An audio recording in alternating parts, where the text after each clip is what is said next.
Aláròyé máa wí o. Wọ́n ṣì ń wá aláboyún àtàwọn míì tí wọ́n tún jí gbé ní Kwara. Àfi bí ẹni wípé wọ́n rán àwọn jàǹdùkú agbébọn yìí sí àwọn èèyàn ìpínlẹ̀ Kwara ní báyìí pẹ̀lú bí wọ́n ṣe ń fojoojúmọ́ ṣọṣẹ́ níbẹ̀. Àgàgà ìjọba ìbílẹ̀ Èkìtì nípínlẹ̀ náà. Níṣe ni wọ́n tún ya wọ ìlú kan tí wọ́n ń pè ní Ìṣàpá tí kò fi bẹ́ẹ̀ jìnnà sí Èrùkú tí wọ́n ti ṣọṣẹ́ láìpẹ́ yìí tí wọ́n sì kó àwọn ọmọdé àtàwọn alábìàmọ́ lọ. Àwọn èèyàn kò tí ì fọkànbalẹ̀ lórí àwọn olùjọ́sìn ṣọ́ọ̀ṣì CAC tí wọ́n jí kó lọ nílùú Èrùkú.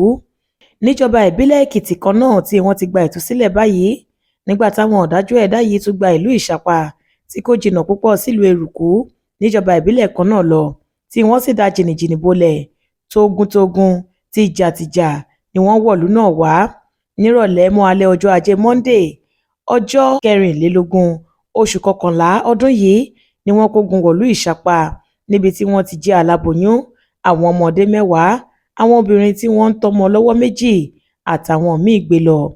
Aláròyé gbọ́ wípé ní nǹkan bíi aago 6 ìrọ̀lẹ́ ọjọ́ Ajé Monday làwọn agbébọn tí wọ́n ń lọ bí 30 ya wọ̀lú ọ̀hún lójijì. Àwọn màálùú tí wọ́n pọ̀ bíbà ni wọ́n kó ṣáájú wọ́n sì ń yìnbọn léraléra bí wọ́n ṣe ń wọ̀lú náà bọ̀. Lásìkò tí wọ́n yìnbọn yìí àṣìta ìbọn bá obìnrin àgbàlagbà kan. Nínú ọ̀rọ̀ tí adarí ìlú náà kan sọ lásìkò tó fìdí ìṣẹ̀lẹ̀ yìí múlẹ̀ ó ní èèyàn 11 lápapọ̀ làwọn tí wọ́n jí gbé lọ. 7 nínú wọn sì jẹ́ mọ̀lẹ́bí kan náà. Ó ní aláboyún kan àwọn obìnrin 2 tí wọ́n tọ́mọ lọ́wọ́ àtàwọn ọmọ kéékèèké ni wọ́n jí gbé lọ.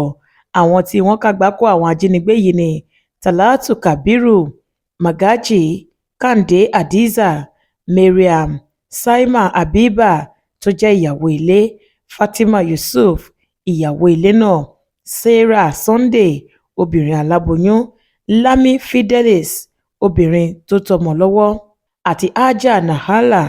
Àwọn ọ̀nà tó gba àárín ìlú kọjá ni àwọn tí ìṣẹ̀lẹ̀ náà ṣojú wọn sọ wípé àwọn agbébọn yìí gbà kúrò nílùú tí ojú ibi tí ọta ìbọn bá wọlé sí kún ara ògiri àti ilẹ̀kùn káàkiri ìlú náà.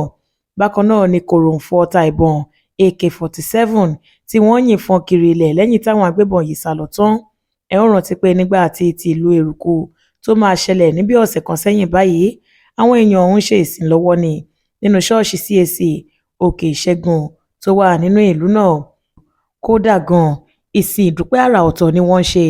Àwọn èèyàn tí wọ́n ṣẹ̀ṣẹ̀ gba ìtúsílẹ̀ nígbèkùn ajínigbé ni wọ́n torí rẹ̀ dúpẹ́ lọ́wọ́ Ọlọ́run tí ìró ìbọn tó fi gbalẹ̀ ní nǹkan bíi aago 6 sí 6:30 ìrọ̀lẹ́ ọjọ́ Ìṣẹ́gun Tuesday ọjọ́ 18 oṣù kọkànlá ọdún yìí.